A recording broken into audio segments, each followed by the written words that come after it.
Today on Michelle's Opinions, we're going to talk about proof of remote viewing is real. Also, I found a TED Talk that was actually banned so that the information didn't get out. And it seems pretty timely with the CIA FOIA requests and the information that is being revealed at this time, that everything has its divine purpose for everybody to know what we're able to do and why I think whatever I'm able to do, you can do also. I hope you enjoy this. It's absolutely chocked full of information. Now remember, take what resonates, take what, use your discernment and enjoy. And I'll be back with you after.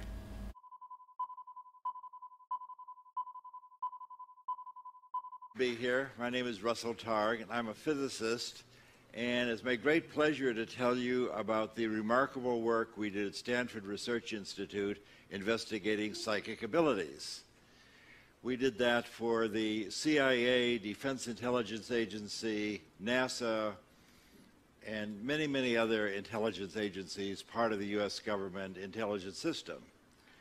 I got into all this as a childhood magician, standing on the stage in New York doing mental magic.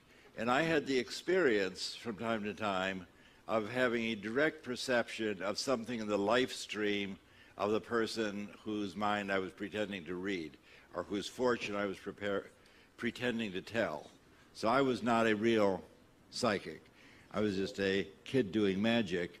But I've now talked to people like Kreskin and Melbourne Christopher, and they said, oh yes, every professional magician knows that from time to time you're given some material, and you can then supplement your magic trick with whatever ESP comes to you. And there are many magicians who do that, as we know. But I was not doing magic for the CIA. Because as we know, the CIA is not easily amused, and we were trying to do the real thing for them. The work we did at SRI involved things like finding a downed Russian airplane in North Africa with code books on it, locating a kidnapped American general in northern Italy, looking into a Soviet weapons factory in Soviet Siberia, describing the construction of a huge Soviet submarine in northern Russia. And we even looked on a Chinese atomic bomb test 3 days before it was scheduled to go off, and described correctly that it was going to fail. So we did quite a lot of useful things for the government during our 23-year program. The ability we're talking about is a natural psychic ability that we all have, in spite of what you may have heard to the contrary. People can quiet their mind and describe and experience what's happening in a distant place or in the future. And this has been talked about for thousands of years. Buddhists have a vast lore about what this is and how to do it and why it's desirable. And I'll try and talk about that later. The ability allows you to quiet your mind and describe and experience what's happening in the future. And you can do that independent of the distance. The most interesting thing that we found as physicists is that it's no harder to describe what's happening in Soviet Siberia 6,000 miles away than it is for you to describe the funny object I have in my pocket. 6,000 miles away does not decrease the accuracy or the reliability as compared with something nearby. Looking into the distance is no harder than looking at a contemporaneous event, and that's why this is called a non-local perception. Not quantum mechanical particularly. It pertains to the fact that we live in a non-local space-time described as scientifically most recently by Schrodinger in the 1920s and then proved in the 1970s and 1980s. So the idea of non-local connections is not new age. This is accepted in the physical community. The hottest topic in modern physics is exploring non-locality. It was described originally by the Buddhists 2,000 years ago, but modern physics has finally caught up. The leaders of the program that we had at SRI are all physicists. The physicists are taking over what used to be called parapsychology. The three leaders of the program were myself and Hal Puthoff, who are both laser physicists, and Ed May, who is a nuclear physicist. And we were eager that our scientific friends would not think that we'd gone off the rails into ESP research, so we made sure that we published everything we did, all of our experiments, in the world's most prestigious journals where we would normally publish our science. So we published our work in the Proceedings of the Institute of Electrical Engineers, the American Association for the Advancement of Science, the American Institute of Physics, and Nature magazine. So this is not, I just want to emphasize that at the time we were doing this work, this was mainstream, written up in the New York Times, published in the premier journals in the world. And I want to give you an idea of where I was when this all began. In the 1960s, I was a hardcore laser guy. And here I'm standing in front of a 1,000-watt carbon dioxide laser at my most mavericky self. I'm trying to convince the government that I indeed had 1,000 watts coming out of this 1-meter package. And you see how we've got a little meter bar there. Government thought it's impossible because their lasers were 100 times bigger than mine. So I had 1,000 watts over something a meter long. They thought that is impossible. So it's like a reprise of what I was going to do 10 years later, trying to convince the government that some other impossible thing actually happened. So in this case, the idea is that I have a big fire brick. I'm going to drill a hole right through it and then hand the skeptical government scientists this big brick with a red-hot hole right drilled through it. And I'll ask them, do you want fries with that? Or... And eventually they supported our program. They couldn't deny the fire brick with a hole. Today we would consider that kind of thing a paranormal object. There's no way to create a red-hot hole with a fire brick because it's not flammable. So that's what I had done. That was my career. I've been in laser. I was a laser pioneer. I was working with lasers many years before there were any lasers. So this was the outgrowth of my earliest studies in graduate school. So the question that led to my recent book, I wrote a book with a provocative subtitle, A Physicist's Proof of Psychic Abilities. And the idea is that proof is evidence so strong that you can't statistically or reasonably deny it. That's what we mean by proof. You can't prove scientific things in the laboratory the way you prove mathematical theorems. You prove things in the laboratory by piling up so much evidence that it's simply unreasonable to deny it. So here we are in our laboratory, 1973. There's Pat Price in the middle. Pat Price was one of our great, great psychics. He was police commissioner of Burbank and retired. He's playing here with an ESP teaching machine that was the basis of our first NASA program. My idea was, can you offer feedback and reinforcement and help people improve their psychic ability with a little random game where you have to guess which picture will be illuminated? The answer is yes, you can learn. And the great good news for you today is that game is now available as a free application for your iPhone. So I posted that as a little gift. It's called ESP Trainer, and you can just download it and have it on your iPhone. It'll ring a bell when you get the right answer and show you a pretty picture. So that's Pat Price. Price was an extraordinary psychic. He lived in a psychic bubble. He was an inspiration for me as to what ESP looks like in an evolved person. We were once called by the Berkeley Police Department, where Patricia Hearst was kidnapped, and they said, we're so desperate, can you help us with your ESP program? It shows how desperate they were. And Pat Price and Hal Puthoff and I drove to Berkeley, and Price said, let's see your mug book. He's a no-nonsense guy, had been in lots of police stations. I want to see the picture book with all the usual suspects. He turned the page, page after page, and said, that's the guy, that's the ringleader. And he put his finger on Donald DeVries, who was indeed the ringleader. It was extraordinary. But they learned that only 2 weeks later. The police said, well, can you tell us something right now that'll help us? And Price said, would you like to know where the kidnapped car is? And he said, you're kidding. He said, well, so if you drive about 50 miles north on Bayshore Free on Highway 101, the kidnapped car is a white station wagon. It's on the right, parked by a diner across from two large white gas storage cylinders in the pedestrian overpass across the freeway. And one of the detectives said, well, I know where that is. That's on my way to my home in Vallejo.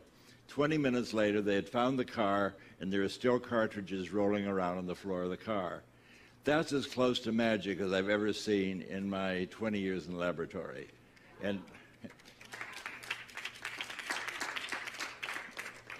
the other folks there are Bob Monroe, who wrote about journeys out of the body, how to go from remote viewing to an out-of-body experience, but that's outside our schedule for today. And I'm on the right 40 years ago, and what that shows is that if you live long enough, you get to do a lot of interesting things. So this is the first in a series of experiments we did over a course of a decade, and it's basically what convinced the CIA to give us money. That is, what we played is a kind of psychic hide and go seek. And all the pictures I'm going to show you are like this, so I won't reiterate. The way it works is Pat Price, or the psychic of the day, is in a shielded room, electrically shielded room with me.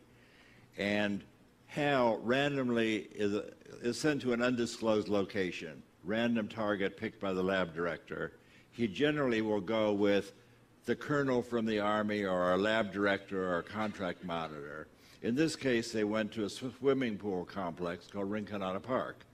Price with me said, I see a water purification plant.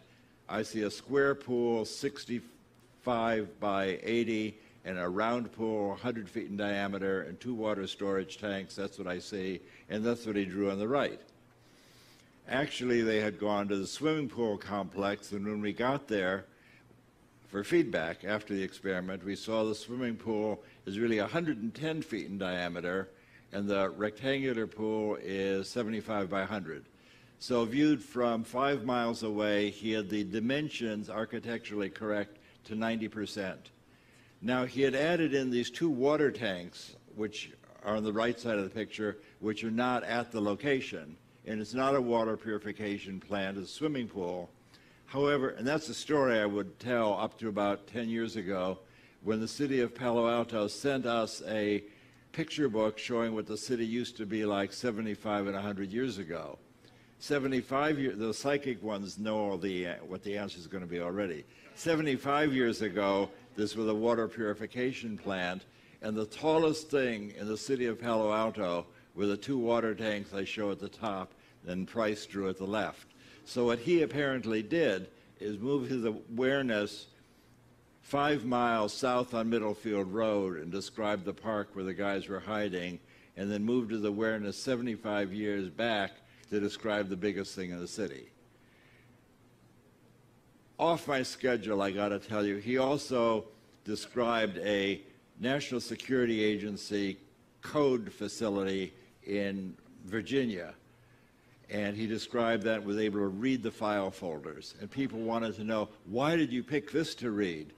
And he said, well, the more in psychic space, the more you hide something, the brighter it shines. So let that be warning to anybody who's having an affair.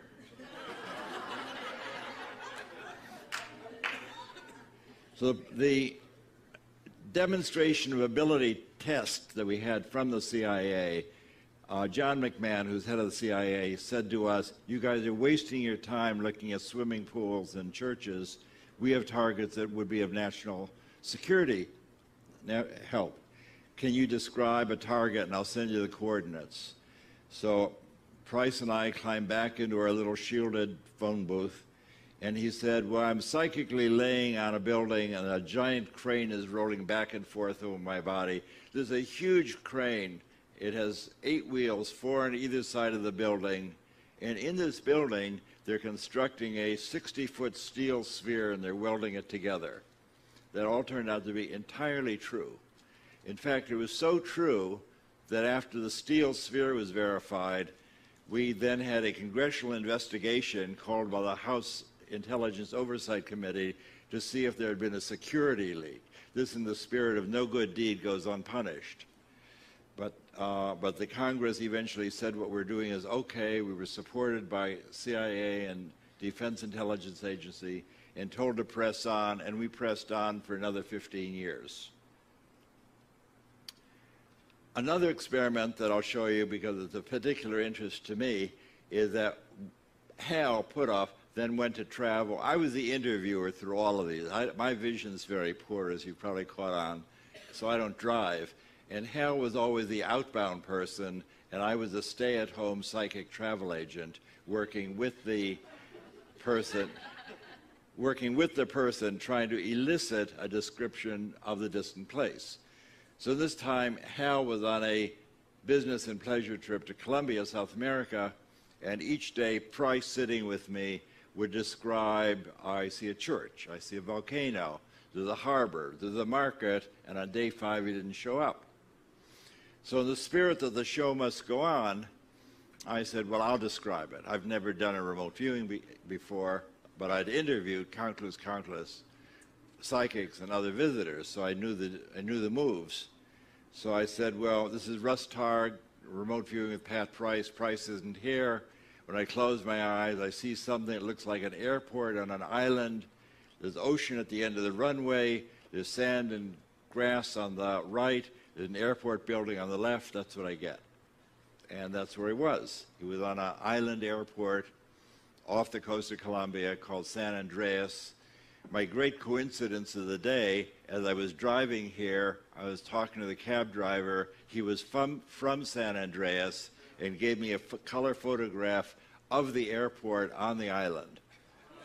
How's that for, this is my lucky day. I don't claim that's ESP. That's what you call a lucky day. I finally escaped from the laboratory and got to travel across country, and 2 other people were psychically tracking me. The first place I went was New Orleans, and no one knew, of course, where I was, and I chose my target by throwing a die on the pavement. And the die sent me to the New Orleans Superdome. So I was standing in front of the Superdome recording my coordinates. This is noon, this is Russel Targ, I'm standing in front of the Superdome. It looks like a flying saucer shining in the sun. Bad thing to say. Back in the laboratory, my friend, another physicist, Gary Langford, very psychic, straight-up physicist, was working with Elizabeth Rauscher, who interviewed him. She's another physicist. All these people are professional physicists interested in psychic stuff. Gary said, well, I have a clear picture of a circular building. It looks like a giant UFO. Do you think Russell's been abducted? So Elizabeth said, just tell me what you see, make a drawing. And of course, his drawing was a remarkably accurate. This was his also first remote viewing. Gary just came in and said, well, I've been doing this all my life, avocationally. That's how I was an analyst, photo analyst, looking at specks of buildings and describing what's inside. So he was experienced to look at fuzzy images, but here we just took away the image, but it didn't interfere with his ability at all. Our great pleasure was then to have this Army intelligence ask us to train, to set up a psychic Army Corps, something like in the Men Who Stare at Goats, but not quite. No goats were killed in our program. But we chose 6 Army officers to work with us from a big group that we interviewed, Hal and I interviewed. One of those was Joe McMoneagle, who Joe is still alive and is probably the greatest living psychic today, prodigious psychic. And his first trial, sitting with me, what's this remote viewing stuff? All of these people are basically tough Army officers, showed up in their boots and leather jackets and their patches and their backpacks. What's this psychic stuff? What do you want me to do? Betting their careers that this is a new, interesting juncture for them. So I described remote viewing, as I always do. I've been doing workshops now for 20 years. My ritual, the shibboleth, is close your eyes, quiet your mind, and describe the surprising pictures that appear in your awareness. Don't try and name it. Don't try and guess. Just describe the surprising images, And that language was understood 1,200 years ago and appears in Patanjali's guide, Self-Liberation for Seeing with Naked Awareness. If you want to move from suffering and conditioned awareness to freedom and naked awareness, sit down and shut up and quiet your mind, stop naming, stop guessing, and you're on your way. So that's what I'm still telling people following the 1,200-year-old guidebook. As an author, it's very nice for me to see a book still in print 1,200 years later. It gives me courage that my books will be around. So Joe drew this picture. He said he and his colonel went with Hal Puthoff. And Joe said, I see a building with stripes in front and a long portion behind and a little fountain. He drew what was there, and of course the judges had no problem matching that. With our 6 Army officers, that I'll describe later, there's 6 people who had never done this before. I had them each do 6 trials a week, and we had each one, so we had 30 for 6 weeks, so we had 36 trials. You'd expect them to get 6 first-place matches by chance. We got 19 first-place matches, and they set up the Psychic Army Corps and ran another 15 years. They had 30 people on the East Coast working in tandem with the SRI group. So this is Hella Hamid. The funny story with her, Hella is my dear friend for 2 decades before the SRI program. And they said, well, Pat Price is a fantastic psychic. Ingo Swann is the one who taught us how to do remote viewing. We want to see what a control person is. CIA said, what does an ordinary person do? Well, Hella's not exactly ordinary. She's a woman of the world, speaks many languages, professional photographer, but she thought it would be very amusing to be hired as a psychic of the various things that she had done in her life. So she came to work with us. The bottom line is she became the most proficient and most reliable person in the program for the decade, our control subject. Her first trial with me, as you catch on now, we're sitting in a shielded room. Hella says, when I close my eyes, what comes into my view is squares within squares within squares. That's what Hal Puthoff sees, and he was at a pedestrian overpass. Hella's 9 trials were even more significant than Pat Price's 9 trials. In Price's, the judge guessed 7 of them first place match. What that means is that if Hal Puthoff had been separated, had been kidnapped 9 times in a row, Price would have found him 7 out of the 9 times the first place he looked. Very remarkable. So here's Hella Hamid and Ingo Swann. Ingo taught us all how to do remote viewing. The way it worked is that Ingo taught Hal and me how to do remote viewing. Hal and I taught the 6 Army officers. The Army officers taught the world. So if you look at Google right now, we're still up on Google, and search for remote viewing, you'll find more than 2 million pages dealing with remote viewing, operational things to do with remote viewing. 2 million pages is quite a lot of pages for something that many people don't think exists. So at the end of the decade, reason for showing this is people get better in remote viewing. There's no decline effect. So at the end of the decade, we're still doing experiments with Hella, who is a kind of technophobe. She can change the batteries in her light meter, but she's a non-technical person. She finds physicists very amusing in their unworldly ways. But in this experiment, we gave her the coordinates for this in binary form. Someone was concerned that maybe she had memorized the globe. So we gave her the coordinates 1001110 west, 11 something north. She said, well, that's a pretty pattern. What comes to mind is a belly button shaped energy expander. This is your photographer, your artist, belly button. The target is the Berkeley Bevatron, which is indeed an energy expander. And she drew this middle drawing with the 4 beam tubes coming out of it, going to a target building, and the belly button shape is the Bevatron. And the picture from the laboratory is shown on the left. Now, I'd been looking at this picture for a decade, and it occurred to me as I'm writing my current book that my opinion, see, everything I told you up to now is true. My opinion on this picture is that she wasn't actually looking at the site, which is a big mass of concrete and steel, but she was looking 10 minutes ahead at her feedback picture, because her drawing is anomalously accurate to the picture that we showed her at a later time.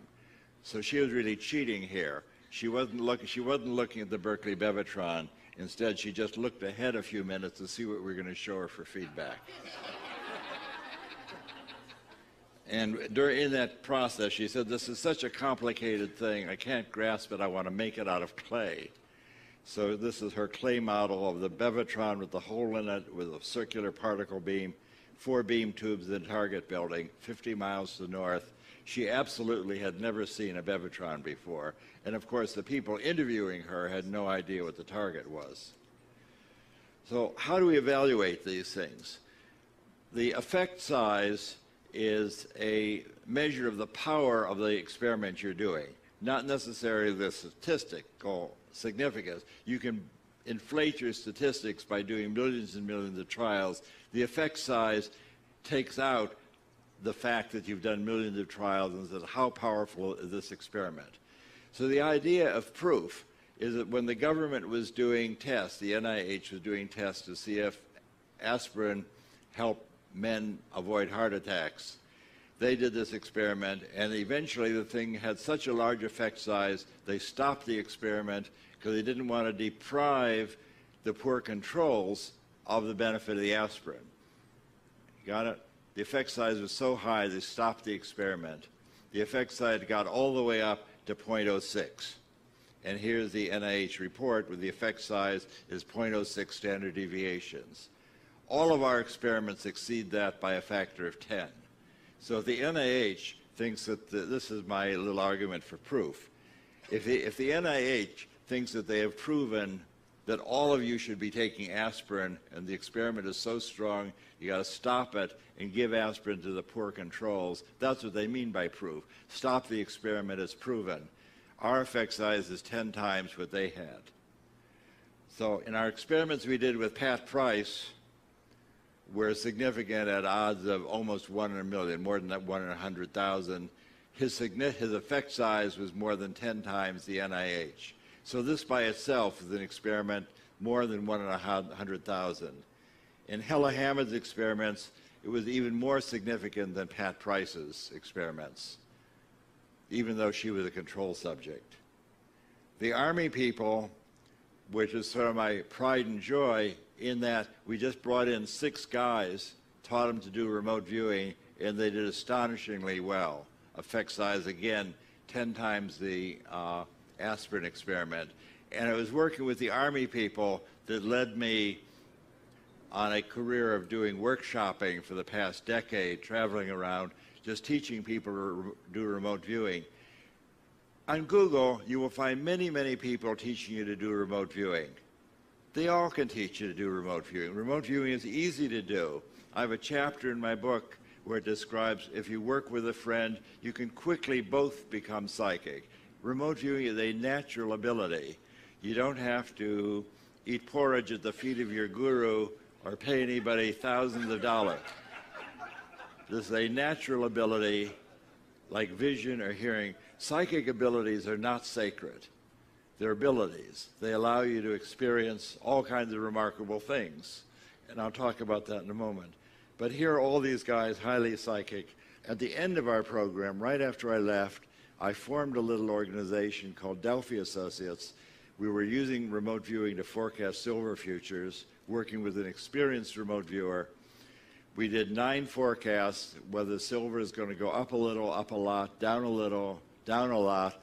All 9 forecasts were correct. We made $120,000, which is a lot of money in the 1980s. And we're on the front page of the Wall Street Journal, BBC Horizon, Nova made a film about us. In the 1980s, ESP still existed. And there are now many, many organizations and groups of people using this associative remote viewing, which is invented by my friend Stephen Schwartz. It's a way of, even though you can't read psychically, It's a way of making substitute items for what you want to know.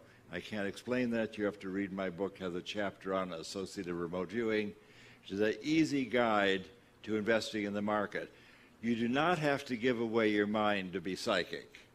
That's not required. You can be discerning and be psychic. I recommend that.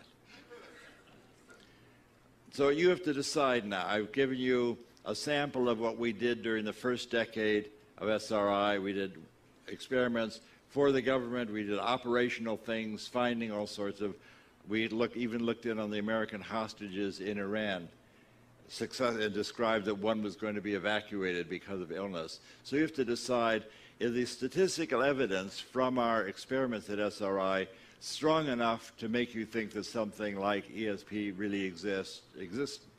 Or do you think it was just our lucky day and we were successful in fooling the American intelligence establishment for 23 years and lived to tell the tale? So you get to decide which of those is more likely. Now, you can use remote viewing these days to find your car keys. We just had an example of using remote viewing and not finding the car keys, and that happens also. Or you can find a parking place, even in Los Angeles, and we were exemplary successful doing that yesterday. So you can find your car keys, find a parking place, you can make money in the stock market, and my opinion is that the most important thing you can do with remote viewing is discover who you are. Now, it's important for me to tell you that remote viewing is not a spiritual path. But if you learn to quiet your mind and move your awareness into timeless awareness, you are likely to begin to experience things that surprise you, give you another view of reality. For example, if you look in the mirror in the morning and think that who you see in that mirror is who you really are, you're in for a lot of suffering, in my experience. My opinion is that who you really are is non-local awareness, independent of space and time. You are that awareness that allows you to move your experience, to move your consciousness, to move your perception anywhere in the world, independent of space and time. And this was described in great detail, as I mentioned, by the great Buddhist teacher Padmasambhava in the 8th century, where he said, you have to give up your desire to name things and grasp onto them and guess what they are, because in the universe it's really empty of names, as you may have noticed. But you can give up your desire to defend your ego and what it says on your business card in conditioned awareness.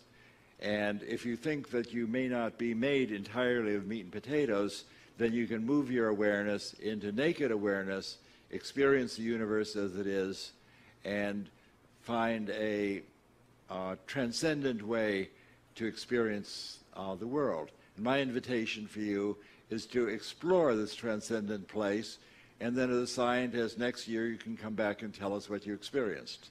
Okay, thank you.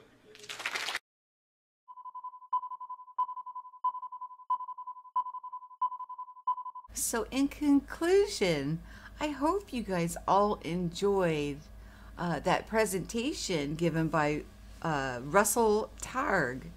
Now, I don't know why TED Talks decided to pull the plug on it, but, you know, here we are now with the CIA FOIA requests and all this information coming out to the forefront.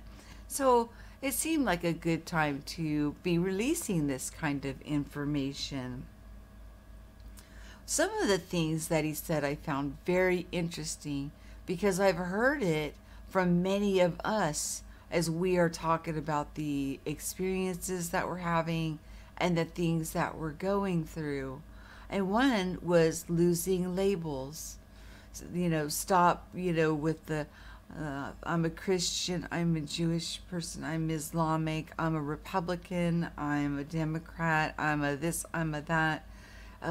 Those labels are meaningless. They just need to just go away and fall to the wayside, giving you a nice blank slate of no prejudgment. So this way, when you go into this realm of remote viewing, you don't have any prejudgments there. You just take the information that is given to you and then you bring it back without putting your own thoughts and your own opinions on it. And he also talked about that, there's no reason for, even if you're operating in the psychic realm, for you to have an entity to take over. You are more than capable of doing these things yourself. So there's no reason to think you need to channel a higher being, because you are that higher being.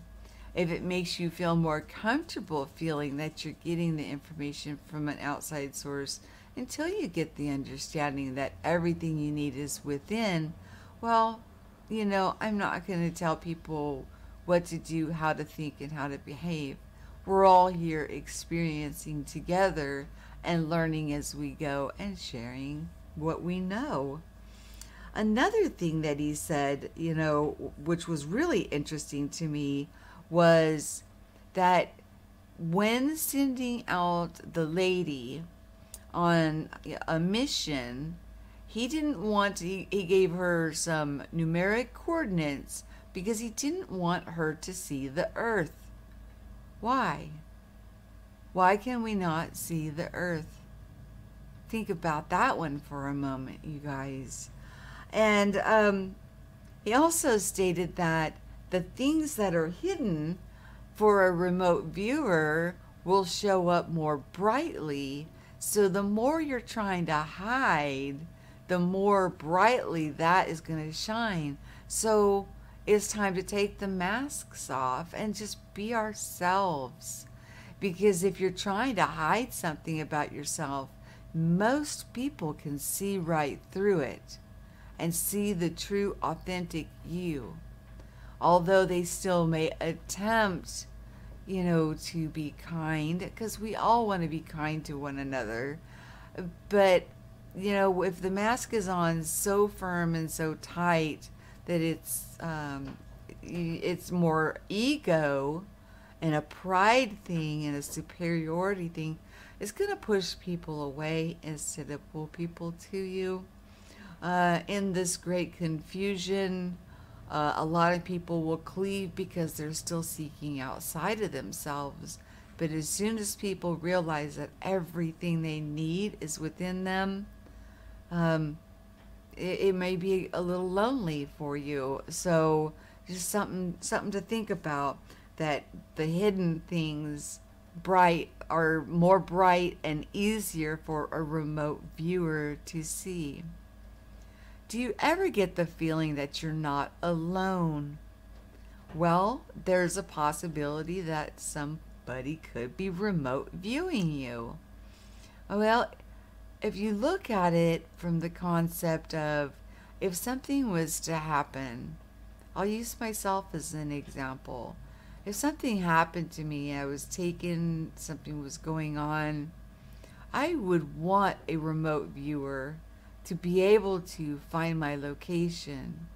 And also, this will deter anybody from any type of criminal activity, because remote viewing is going to be a common practice and you will be caught red-handed.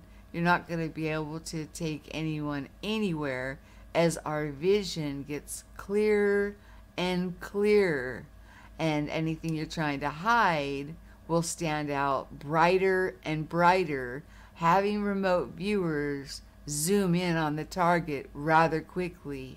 So I don't mind the feeling of being watched, because in a sense we all are to some degree or another. I believe in God, and I believe that God watches everything. So food for thought on that one. From the beginning of this channel, I've always said that there's nothing that I'm doing that you can't do yourself. I didn't know, I would call it astro projecting, but there's a good possibility that what I was actually doing was remote viewing.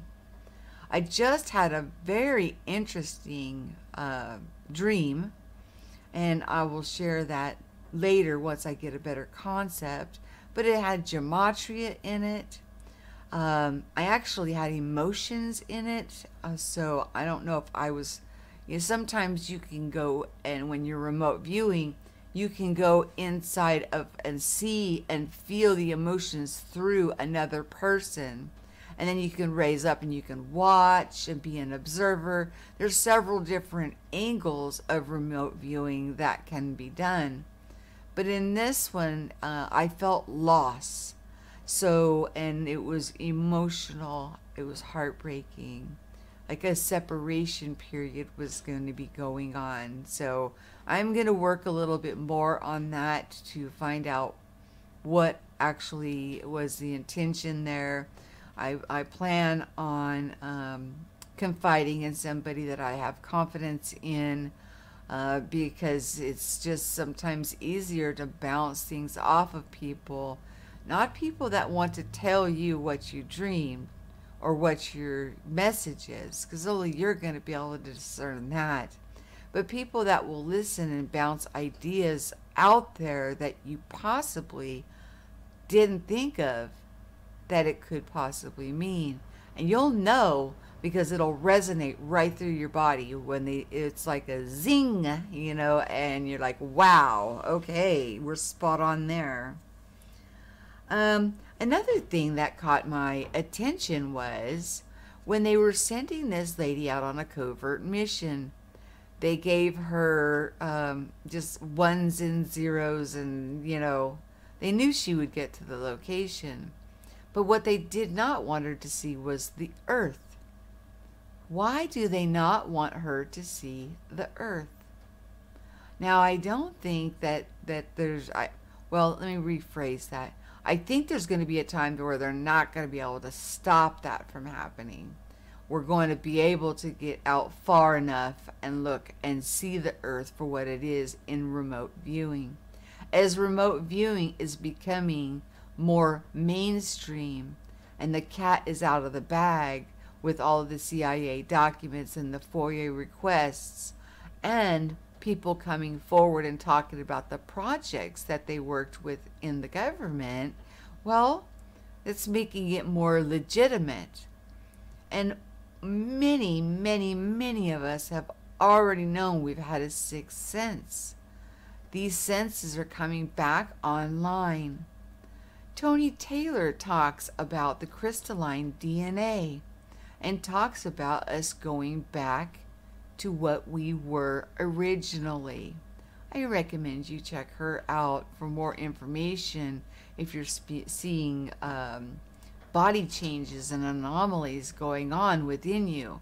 She's got a treasure trove of information, experimentation, and images that she's taken from her own transformation and that she's documented to share with everyone. And it takes a lot of courage to do these kind of things and put it out in the public spectrum. And last but not least, as I've been saying for a long time, we are much more than we've ever thought. And it's in our nature. And that's why I feel it is so important for us to share what we know so we can all listen to each other and grow. It is paramount that we take into consideration, come out of the boxes, and listen to other people's experiences, their expansions, their understandings. As long as they're not looking for followers and they're actually truly just trying to help each other out, random acts of kindness go a long way. One random act of kindness a day is a huge step in the right direction for all of us to get this understanding within us, so then we can understand how this place works and how much say-so we have on what's going on around us. So yeah, always share what you know and listen so we can grow. And I hope you enjoyed this I'm going to put information in the show, more notes, if you want to follow up on more of this man's, you know, things that, or testimonies that he's given, speeches and books and anything like that that you may be interested in remote viewing, which is something that, like he said, everybody can do. Everybody. So don't beat yourself up over it. Even I've said many a times, focus on blank piece of paper. He brought that up too. Pretty interesting stuff. I love you guys, and I will talk to you all soon.